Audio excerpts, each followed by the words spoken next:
The smell of hot solder and burnt insulation filled the cramped basement on Maple Street in Portland, Maine. It was February 1942, and while most 17-year-old boys were thinking about basketball games or Saturday night dances, Robert Finley sat hunched over a workbench covered in vacuum tubes, copper wire, and stolen radio parts, his fingers black with carbon and his eyes red from lack of sleep. Outside, the war felt distant. Inside this concrete box beneath his parents' modest two-story house, it was everywhere.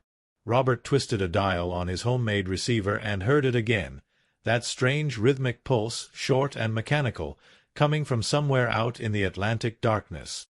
Not Morse code. Not commercial broadcast.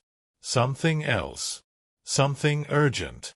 He'd been tracking it for 3 nights now, and each time it appeared, it moved. Always at night. Always heading west toward the American coast. His father's voice came down the wooden stairs. "Robert, it's past midnight. Turn that damn thing off and get to bed. 5 more minutes." Robert called back, not looking up. His pencil scratched across graph paper, marking frequency, time, and estimated distance. The signal was getting stronger. Closer. He shouldn't have been listening at all. The Federal Communications Commission had made it clear, unauthorized monitoring of radio frequencies was illegal. Citizens were forbidden from operating powerful receivers that could intercept military or foreign broadcasts. The government's reasoning was sound. Loose lips sink ships, and loose equipment could reveal vital intelligence to enemy agents hiding among America's population. But Robert Finley had never been particularly good at following rules that didn't make sense to him. He'd built his first crystal radio at age 11, pulling music from thin air like magic. By 14, he was repairing neighbors' radios for pocket money. At 16, he'd constructed a short-wave receiver powerful enough to pick up broadcasts from London, Berlin, and Tokyo. His bedroom walls were covered with QSL cards, verification postcards from radio stations around the world confirming his reception of their signals. And then Pearl Harbor happened. Everything changed. The ham radio networks went silent, shut down by government order. Citizens turned in their short-wave receivers. Radio hobbyists were suddenly viewed with suspicion. Robert's father, a machinist at the Bath Iron Works, had demanded he dismantle his equipment and stop fooling around with that spy stuff. Robert had smiled, nodded, and carried everything down to the basement instead. Because he'd discovered something his father and the government didn't know yet, the ocean was full of voices. And some of those voices were German. The U-boats came in wolf packs now, Admiral Donut's gray wolves hunting in coordinated groups along the Atlantic seaboard. American merchant ships burned within sight of shore. Tankers split open like tin cans, spilling oil that washed up on beaches from Florida to Massachusetts. The newspapers called it the second happy time, happy for the Nazis, devastating for America. In just 2 months, German submarines had sunk over 150 Allied vessels in American waters. Robert's signal scanner had started as an experiment. He'd read about radio direction finding in a pre-war electronics magazine and wondered if he could build a system sensitive enough to detect the faint electromagnetic signatures of submarine radio transmissions. The Germans had to communicate somehow, with each other, with command headquarters, with surface vessels. If he could detect those transmissions, track their patterns, maybe even pinpoint their locations. The thought seemed absurd. A kid in a basement in Portland, Maine, thinking he could hunt submarines. But the signals were real. He'd logged 17 distinct sources over the past month, each with slightly different transmission characteristics. Some were strong and regular, probably shore stations. Others were weak, intermittent, moving, submarines running on the surface at night, charging batteries and radioing position reports. He'd tried telling his father 2 weeks ago. Showed him the logs, the graphs, the evidence. His father had stared at the papers like they were written in Chinese, then said, "This is exactly the kind of thing that gets people visited by the FBI. Stop it. Now." Robert had said okay, and kept going. Tonight's signal was different though. stronger than the others. And it was close, maybe 70 or 80 miles offshore, somewhere near the shipping lanes where the Boston-bound convoys passed. He watched the needle on his homemade signal strength meter bounce and quiver as the transmission came in pulses. Start. Stop. Start. Stop. They were out there right now, steel tubes full of men, prowling beneath the black water, looking for targets. And he was the only person who knew exactly where they were. The transmission stopped abruptly. Robert held his breath, waiting, but the ether stayed silent. He marked the time in his logbook, 12:47 a.m. He'd plot it later against his other intercepts, see if he could establish a pattern. His hand was shaking slightly as he set down the pencil. The basement suddenly felt very cold. What the hell was he supposed to do with this information? Walk into the police station? Call the Coast Guard? Hello, yes, I've been operating an illegal radio scanner and I think there's a Nazi submarine off Casco Bay. They'd either laugh at him or arrest him. Probably both. But if he did nothing, and a ship went down... Robert switched off his equipment and sat in the darkness of the basement, listening to the oil furnace rumble in the corner. Somewhere above, his parents were asleep, trusting that their son was just a harmless tinkerer playing with wires and tubes. Somewhere out in the Atlantic, men were dying in burning oil and freezing water. And somewhere in between was a 17-year-old boy who'd stumbled onto something much bigger than himself.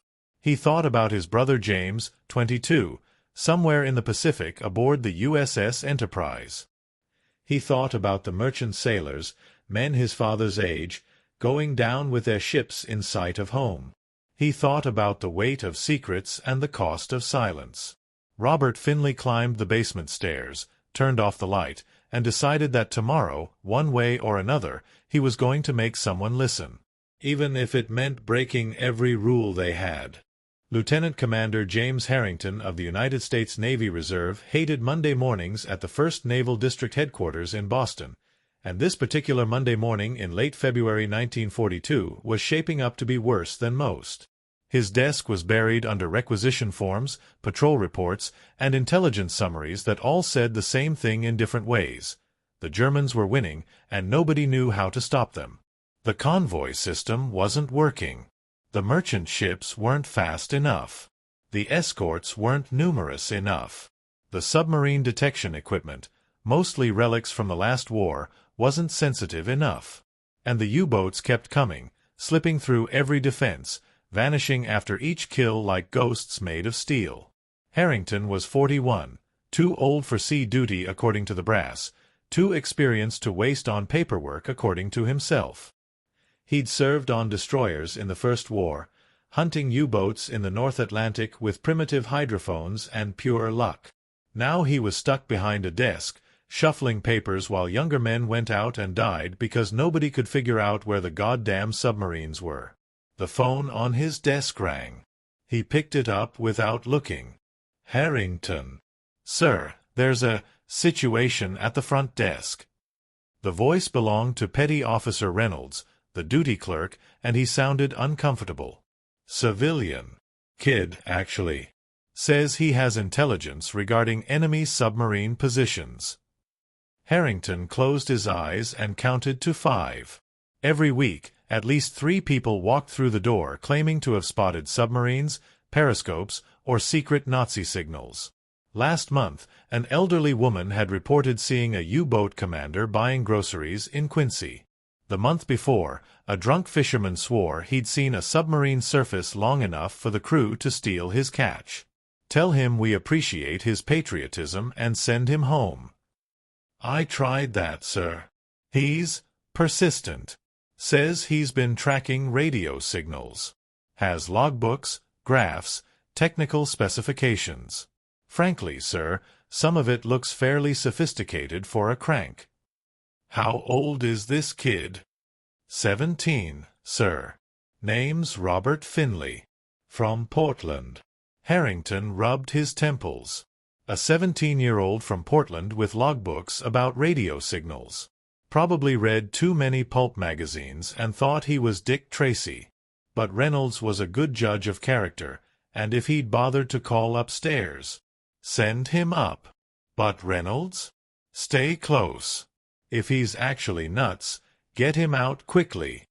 5 minutes later, Robert Finley stood in front of Harrington's desk, looking exactly like what he was, a skinny teenager in worn pants and a patched jacket, clutching a canvas satchel like it contained the Holy Grail. His dark hair was uncombed, his eyes were red-rimmed, and he had that wild intensity that came from either brilliance or madness. Harrington had never been entirely sure which. "Lieutenant Commander Harrington?" Robert's voice cracked slightly. "Sir, I know how this looks, but I need you to hear me out. I've been tracking German submarine radio transmissions for 6 weeks, and I think I know where they're operating." Harrington gestured to the chair across from his desk. "Sit. Start from the beginning. And son, if you're wasting my time, there are federal laws about interfering with military operations." Robert sat, opened his satchel, and pulled out 3 bound notebooks filled with handwritten entries, frequency notations, and hand-drawn graphs. "I built a radio scanner. Technically, it's probably illegal, but I've been monitoring frequencies that match known German naval communication patterns. They're transmitting at night, mostly between 11 p.m. and 3 a.m. Short bursts. High frequency. I've logged 43 separate intercepts over the past 6 weeks." He spread the notebooks across Harrington's desk. The pages were meticulously organized: dates, times, frequencies, signal strengths, estimated bearings based on antenna direction. The handwriting was cramped but precise. Technical diagrams showed circuit layouts that actually made sense. Harrington picked up one notebook and flipped through it slowly.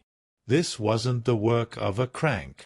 This was the work of someone who understood radio theory, signal propagation, and direction-finding principles. The calculations were crude. The kid clearly didn't have access to proper equipment, but the methodology was sound. "You built this scanner yourself?" "In Portland." "In my basement, sir. Started with surplus radio parts, some vacuum tubes I salvaged from broken equipment. It's not sophisticated, but it's sensitive.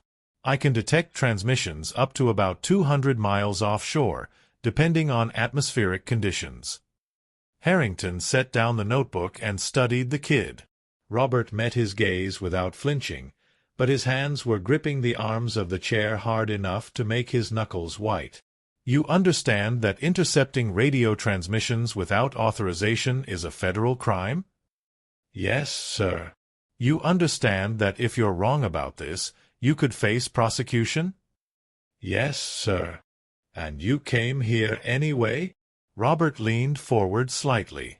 "Sir, 3 nights ago I tracked a transmission source moving along the same route where the SS Pennsylvania was torpedoed the next morning. 2 nights before that, I logged signals near the coordinates where the tanker Robert C. Tuttle went down. I can't prove they're connected, but the correlation is there. These signals are coming from something moving underwater that only surfaces at night. What else could it be?" Harrington felt something cold settle in his stomach. The Pennsylvania had gone down 40 miles southeast of Cape Elizabeth. The Robert C. Tuttle had burned for 6 hours before sinking off the Massachusetts coast. Both attacks had been at night. Both were presumed to be U-boat kills, but no submarine had been spotted in either case. He stood up and walked to the window overlooking Boston Harbor. The water was gray and choppy under heavy clouds. Somewhere beyond the harbor mouth, the Atlantic stretched cold and vast and full of enemies. "The problem with radio direction finding," Harrington said slowly, "is that it requires multiple stations to triangulate a position. One receiver can give you a bearing, but not a location. You'd need at least 2 stations, preferably 3, and they'd need to be coordinated." "I know, sir." Robert's voice was quiet but firm. "That's why I came to you. I have bearings. You have resources. If you could set up even one more listening post, maybe in Gloucester or Provincetown, we could triangulate." We could tell the convoy escorts exactly where to look. Harrington turned around. The kid was standing now, his whole body tense with desperate energy. Do you understand what you're asking? I'd have to requisition equipment, personnel, and authorization based on the word of a 17-year-old civilian operating illegal equipment in his basement. The brass would laugh me out of the building. Then don't tell them it's from me. Robert's voice rose slightly. Tell them it's a new experimental program. Tell them it's intelligence from, I don't know, from anywhere except a kid in Portland. But sir, those signals are real. The submarines are real. And if we don't do something, more ships are going to burn. The two of them stood there in the office, the quiet hum of the building around them, the weight of the Atlantic between them and the enemy. Harrington had spent 20 years in the Navy. He knew the chain of command. He knew the proper channels. He knew that acting on unverified intelligence from unauthorized sources was a court-martial offense. He also knew that wars weren't won by following procedures. They were won by men willing to take risks when the stakes were high enough. If I do this, Harrington said carefully, and it turns out you're wrong, or worse, if your equipment somehow tips off the enemy to our detection efforts, men will die because of it. Do you understand that? Robert's face had gone pale, but he nodded. I understand, sir. But men are already dying. At least this gives them a chance. Harrington walked back to his desk and looked down at the notebooks, at the careful handwriting, at the graph showing transmission frequencies overlaid with merchant ship losses. The correlation was there, clear as day, if you knew how to look. He picked up his phone and dialed an extension. Reynolds? Get me Captain Morrison at Eastern Sea Frontier. Tell him it's urgent. He looked at Robert. You're not leaving this building until I figure out what to do with you. And Finley? If this is some kind of prank or attention-seeking stunt, I will personally ensure you spend the rest of the war in a federal prison. Are we clear? Yes, sir. Robert's voice was barely a whisper. Thank you, sir. Don't thank me yet. Outside, the clouds had opened up and freezing rain began to hammer against the windows. Somewhere out in that gray expanse of water, submarines prowled beneath the surface, and somewhere in the ether, their radio signals whispered secrets that a teenager in a basement had learned to hear. By nightfall, three things would happen. Harrington would convince a skeptical captain to authorize a trial program. Robert would be sworn to secrecy under penalty of treason. And a young radio operator named Helen Kowalski would be dispatched to set up a second listening station in Gloucester, Massachusetts, with instructions to coordinate with a civilian technical advisor on frequency detection protocols. The hunt was about to begin. And for the first time since the war came to American waters, the hunters would know exactly where to look. March 15, 1942. 22:47 hours. The basement on Maple Street had become a different place over the past 3 weeks. Gone were the scattered radio parts and improvised wire runs. In their place sat military-grade equipment that had arrived in unmarked crates, a professional radio direction finder, a Navy-issue frequency analyzer, and a direct telephone line that connected straight to the operations room at 1st Naval District Headquarters in Boston. The Navy had essentially converted Robert Finley's illegal workshop into an official listening post, though officially it didn't exist. Robert sat at the modified receiver wearing military headphones, his pencil poised over a coastal chart marked with grid coordinates. In Gloucester, 26 miles northeast, Petty Officer Helen Kowalski was sitting at an identical setup, wearing identical headphones, listening to the same frequencies. In Boston, Lieutenant Commander Harrington was standing over a plot table, waiting. The system was simple in theory, devastating in practice. When Robert detected a transmission and marked its bearing, Helen would simultaneously mark hers. Where the two lines crossed on the chart was the submarine's position, accurate to within 5 nautical miles, close enough to vector in a patrol aircraft or destroyer. In 3 weeks, they'd identified 19 separate contacts. 14 had been German submarines. 5 had been false positives, Allied vessels, atmospheric anomalies, or unexplained interference. But 14 confirmed U-boats meant 14 targets that the Navy now knew about, 14 chances to strike back. Tonight felt different. The atmospheric conditions were perfect: clear skies, low humidity, excellent radio propagation. And Robert's gut, that inexplicable instinct that separated good radio operators from great ones, was telling him that something big was about to happen. The frequency band crackled with static. Robert fine-tuned the dial, his fingers moving with the practiced precision of a concert pianist. 10.4 megahertz. 10.5. 10.6. There. A transmission burst, short and sharp. Definitely German military frequency. Robert's hand shot to the direction-finding controls, rotating the antenna array on his roof.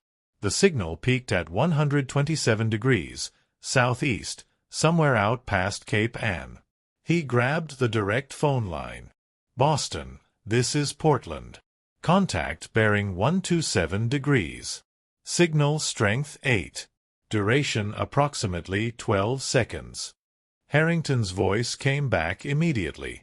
Portland, stand by. Gloucester. Helen's voice joined the line, steady and professional despite the adrenaline.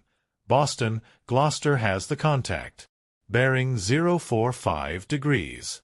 Signal strength 6. Confirming German military band. Robert heard papers rustling in Boston as Harrington plotted the bearings on the master chart. His voice came back tight with controlled excitement. Crossfix puts contact at grid square Delta 7. Approximately 60 nautical miles east-southeast of Cape Ann. That's right in the southbound convoy lane. How confident are we on this position? Robert checked his bearing again, listened to the fading echo of the transmission in his headphones. Portland confident. Good signal clarity, stable bearing, consistent with mobile source. Gloucester concurs, Helen added. Stand by both stations. Do not break monitoring. Robert heard the connection click as Harrington made another call, this one to the convoy escort coordinator. Through his headphones, Robert caught the tail end of another transmission burst. The submarine was still transmitting, probably sending position reports back to U-boat headquarters in occupied France. The German commander had no idea he was being hunted. Time compressed into a strange elastic thing. Robert tracked 3 more transmission bursts over the next 20 minutes, each one confirming the U-boat's position and vector. The submarine was moving northwest at approximately 8 knots, periscope depth, running on electric motors, stalking toward the convoy route where southbound merchantmen from Halifax would be passing within the next 2 hours. At 23:34 hours, Harrington's voice came back on the line, different now, harder, with an edge of violence. All stations be advised. USS Greer and USS Nicholson have been vectored to intercept. ETA 40 minutes. Continue monitoring. If contact changes course, notify immediately. Robert's throat went dry. This was it. Real warships, real weapons, moving toward real contact based on his intelligence. If he was wrong, if the bearings were off, if he'd misidentified the signal, if the submarine had submerged and gone silent, the destroyers would find nothing, and his credibility would evaporate. But if he was right... The submarine transmitted again at 23:41. Still on course. Still unsuspecting. At 0:15 hours, Robert picked up new signals on the emergency frequencies, coded bursts that he recognized as American naval communications. The destroyers had arrived in the contact area and were beginning their search pattern. Helen's voice came through, barely a whisper. "Do you think they'll find it?" Before Robert could answer, Harrington cut in, radio silence. Both stations maintain monitoring protocols. The minutes crawled past. Robert's basement had never felt so quiet, so isolated. Somewhere out there in the darkness, beneath 60 miles of black water, men were about to kill each other, and he'd put them there. At 0:33 hours, the German submarine transmitted again. This time the signal was different. Longer, more urgent. Robert's blood turned to ice as he recognized the pattern, a distress frequency.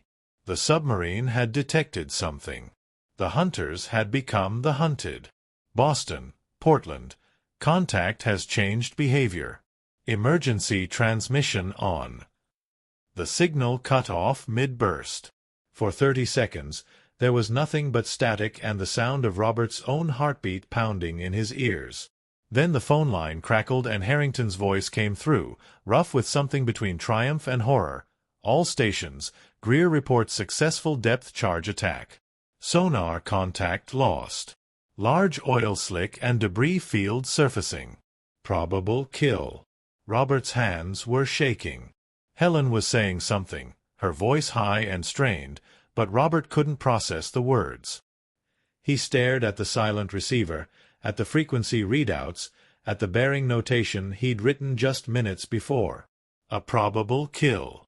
Somewhere out there, a U-boat was sinking or had already sunk. 40, maybe 50 German sailors were drowning in the black Atlantic, trapped in a steel tomb, crushed by pressure or drowned in rushing water or dying from lack of air. Men with families, with lives, with hopes and fears and dreams. And he'd killed them. He'd given the destroyers their position. He'd tracked their movements. He'd painted the target. The Navy had just pulled the trigger, but the bullet had his fingerprints on it. The telephone line was still open. He could hear voices in Boston, excitement and congratulations and requests for after-action reports. Someone was asking for confirmation of the grid coordinates.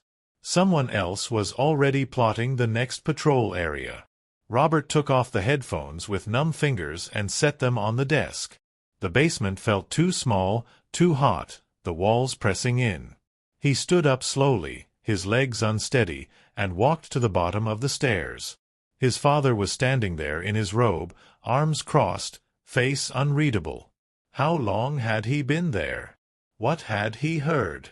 "Is it done?" his father asked quietly. Robert nodded, not trusting his voice. His father studied him for a long moment. Then, "Your brother James.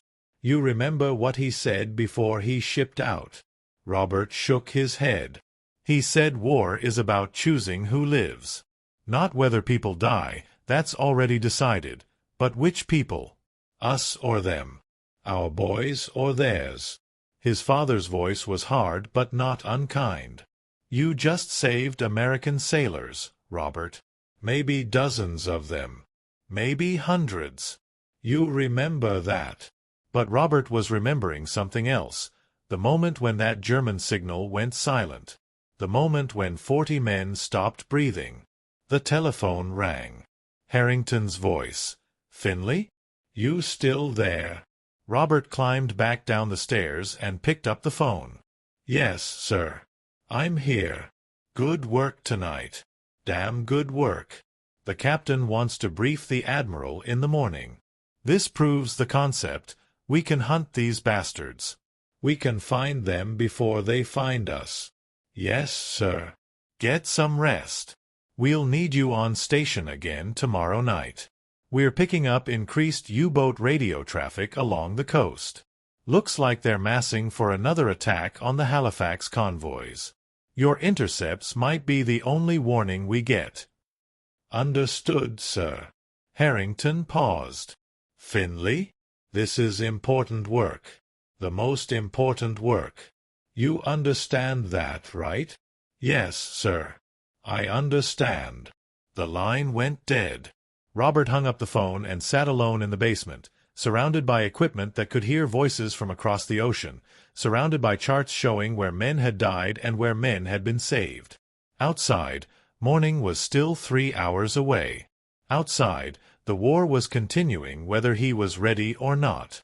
Inside, Robert Finley was learning the weight of power and the cost of using it. By the time summer came to Portland in 1942, Robert Finley had stopped going to school entirely. The principal had been quietly informed, by whom Robert never knew, that Robert was engaged in essential war work and would be graduating early under special circumstances. His classmates assumed he'd enlisted. His neighbors assumed he'd moved away. Only his parents knew he was in the basement 16 hours a day, hunting submarines. The wooden crates from Boston arrived every week now, delivered in unmarked trucks by men who never spoke and never made eye contact. More equipment. Better equipment. Directional amplifiers that could pull whispers from the static. Frequency analyzers that could identify individual submarine radio transmitters by their electronic fingerprints. Charts marked with red X's showing confirmed kills and black circles showing probable targets. 27 U-boats in 4 months. 27 intercepts that led to attacks. 13 confirmed destroyed, 8 damaged, 6 that escaped into the depths and never transmitted again. Over 1,000 German sailors dead because a teenager in Maine could hear them talking. The basement didn't smell like solder anymore. It smelled like coffee and cigarette smoke and the particular musty odor of fear and exhaustion. Robert's hands had a constant tremor now. He'd lost 15 pounds. His reflection in the bathroom mirror showed someone he didn't recognize. Hollow-eyed, pale, older than 17 had any right to look. Helen Kowalski came to visit once in April.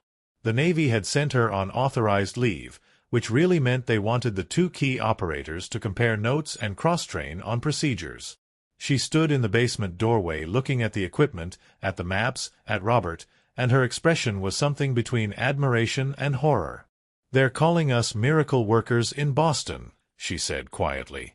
The Admiral actually used that word. Miracles. Robert didn't answer. He was plotting a new intercept on the chart, his pencil moving mechanically across the grid squares. "You should see the numbers," Helen continued. "Merchant ship losses are down 60% in our sector. Insurance companies are calling it the Portland-Gloucester effect, even though they don't know why. Convoy commanders are requesting specific routes through our coverage area. Robert, we're winning." He set down the pencil and finally looked at her. "Do you hear them?" "What?" "When you put on the headphones. When you track the signals. Do you hear the men inside those submarines?" Helen's face went carefully blank. "I hear radio transmissions. That's all." "I do." Robert's voice was flat, emotionless. "I hear them reporting positions, weather conditions, target sightings. Sometimes I hear them joking. There's one operator, was one operator, on U-653. He always signed off his transmissions with the same phrase. Gut Nacht und gut Jagd. Good night and good hunting. Robert. We sank U-653 on May 2nd. 52 men. I'd been listening to that operator for 6 weeks. I knew his transmission style, his timing patterns, his voice, even though I couldn't hear his actual voice. And then one night he sent his regular report, signed off with Gut Nacht und gut Jagd, and 3 hours later he was dead because I told the Navy exactly where to find him. Helen sat down on the basement stairs. She was 24, 7 years older than Robert, a college graduate who joined the Navy Women's Reserve thinking she'd be filing papers. Now she was part of a secret program that had killed hundreds of enemy sailors, and the weight of it showed in the way her shoulders curved inward. "My brother," she said finally, "is a merchant marine.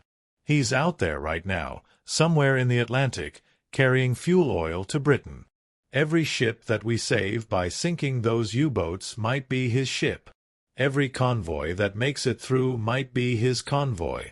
"I know. Do you?"